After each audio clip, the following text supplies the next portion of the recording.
এখন বাজে পাক্কা 2:45।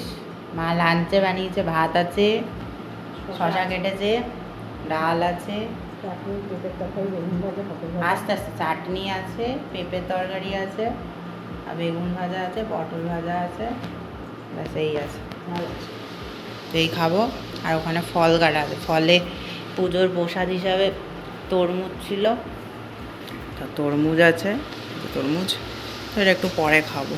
তরমুজ আছে আর লেবু আছে, মুসাম্বি, তো খেয়ে নিই।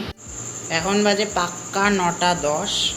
তো ডিনারে রয়েছে ভাত, ডাল আছে, এটা আলু আর পেঁপের তরকারি, পাঁপড় ভাজা, চাটনি, ব্যাস এই হচ্ছে কি আমার মেনু।